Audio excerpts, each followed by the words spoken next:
मी पहिले सांगितलं की जे काही अपक्ष आहेत, काही लोकांना तिकीटं देण्यात आली नाहीत, त्यांनी केलेली काही अंशी बंडखोरी आहे आणि ते सर्वजण निश्चितच पक्ष म्हणून ते आमच्याबरोबर राहतील. आवश्यकता त्यांची भासली तरी आम्ही त्यांना बरोबर घेऊ. एक भक्कम सरकार देण्याचा जो काही प्रयत्न असतो ते देण्याचा प्रयत्न ह्या सरकारचा असेल, म्हणून अपक्षांची सुद्धा साथ निश्चित या वेळेला घेतली जाईल. त्याचा सुद्धा निश्चित परिणाम या सगळ्या गोष्टीवर होणार आहे. चौथा आपला ज्या योजना आहेत त्याची झालेली प्रभावी अंमलबजावणी, या सगळ्या बाबी ह्या आमच्या पथ्यावर पडणार आहेत. म्हणून तो वाढलेला जो टक्का आहे तो माहितीकडेच त्याचा कल असावा. अदानीवरती अमेरिकेत फसवणुकीचा गुन्हा दाखल झाला, त्याच्यामुळे बऱ्यापैकी चर्चा होते सध्या. त्यावर आम्हाला काही कल्पना नाही, पण जर असेल तर तो त्यांचं ते वैयक्तिक बाब आहे, त्याच्याशी आम्हाला काही देणं घेणं नाही. केसरकर म्हणतात की जर सरकार बनवू शकले नाही तर आम्ही अपक्षांना सोबत घेऊ. अजित पवार, देवेंद्र फडणवीस सोबत काम करणारे सर्वाधिक अपक्ष आहेत. आम्ही ज्यांना तिकीट देऊ शकलो नाही तेच सर्वाधिक अपक्ष आमदार असतील. महाविकास आघाडीकडे अपक्ष आमदारांचा खूप कमी पाठिंबा आहे. मी पहिले सांगितलं की जे काही अपक्ष आहेत, काही लोकांना तिकीटं देण्यात आली नाहीत, त्यांनी केलेली काही अंशी बंडखोरी आहे आणि ते सर्वजण निश्चितच पक्ष म्हणून ते आमच्याबरोबर राहतील. आवश्यकता त्यांची भासली तरी आम्ही त्यांना बरोबर घेऊ. एक भक्कम सरकार देण्याचा जो काही प्रयत्न असतो ते देण्याचा प्रयत्न ह्या सरकारचा असेल, म्हणून अपक्षांची सुद्धा साथ निश्चित या वेळेला घेतली जाईल. विधानसभा निवडणुकीच्या एक्झिट पोल नंतर भाजप ॲक्शन मोडवरती आहे. बच्चू कडू, उमरेडचे अपक्ष उमेदवार प्रमोद घरडे यासह इतर भाजप आणि महायुतीच्या नेत्यांकडून या सगळ्यांना संपर्क करायला सुरुवात झाली. बच्चू कडू म्हणले की आमच्याशिवाय सरकार स्थापन होणार. 23 तारखेचा निकाल लागू द्या. ज्यांना आव्हान प्रत्याव्हान द्यायचं त्यांनी आता द्यावं. निकालानंतर खरी परिस्थिती कळेल, त्यावेळेला योग्य निर्णय हे वरिष्ठ नेते घेतील. मोठा भाऊ कोण आहे तुमच्यामध्ये, कोण राहील असं तुम्हाला वाटतं?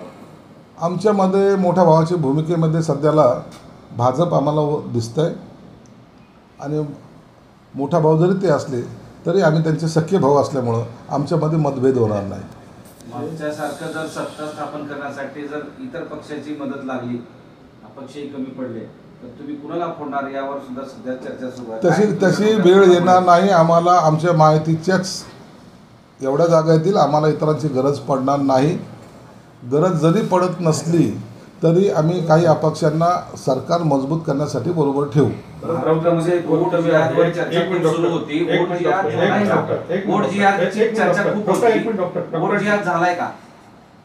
निश्चित या टायमाला मालेगाव प्रकरणापासून जनतेमध्ये एक वेगळी भावना तयार झालेली आहे आणि ओढ जिहादचा सुद्धा या ठिकाणी या निवडणुकीवर परिणाम झालेला आहे.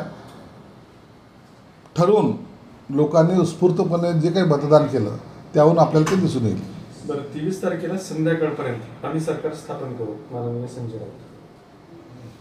ते 22 तारखेला सुद्धा सरकार स्थापन करू शकतात. ते काहीही बोलू शकतात आणि जर सरकार स्थापन झालं नाही तर ते सरकार सिल्लोरोच्या दारामध्ये जाऊन स्थापन करतील. असं आहे की 2च दिवस आहेत सरकार स्थापनेला, तेवढ्या वेळात पूर्ण होईल का राष्ट्रपती राजवट लागण्याची शक्यता? 2 दिवस नाही आहे, 26 तारखेपर्यंतचा टाईम आहे. 23 तारखेला निकाल लागेल. 24 तारखेला सकाळी या संदर्भामध्ये बैठक होईल. त्यामध्ये नेता निवडीचं काम, नेता निवडीनंतर राज्यपालाकडे भेटणे आणि शपथविधीची तयारी करणे, एवढाच काय तो भाग राहिलेला आहे आणि याला 2 दिवस पुरेसे आहेत. बरं, महिलांची टक्केवारी सुद्धा मोठ्या प्रमाणात वाढली आहे, तर टक्का काय सांगतो? महिला भगिनी सर्वात जास्त खुश आहेत, कारण की त्यांना जे काही सुविधा दिल्यात सरकारनं, बसमधली सुविधा असो, मुख्यमंत्री माझी लाडकी बहीण योजना असो, मुलीचं शिक्षण असो, ह्या सगळ्या गोष्टी जर पाहिल्यात त्या महिलांना एक आधार वाटायला लागलेला आहे. म्हणून ह्या सगळ्या महिला भगिनी ज्या आहेत त्या माहितीच्या बरोबर आहेत, म्हणून हा टक्का त्यामुळे वाढलेला दिसतोय. अब्दुल सत्तार हे तुमच्या जिल्ह्यातले एक मंत्री, तुमच्याच पक्षाचे, ते धोक्यात आहेत असं सध्या चर्चा. मला वाटतं त्या ठिकाणी 80% मतदान झाल्यामुळे अब्दुल सत्तार धोक्यात येण्याचा प्रश्न येत नाही. ते प्रचंड मताने निवडून येतील असं एकंदरीत चित्र आहे.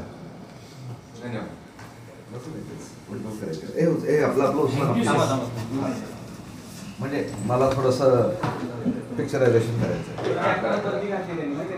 हे घ्या. मालक ज्याचे त्याचे मालकाने ज्याचं त्याचं घ्यावं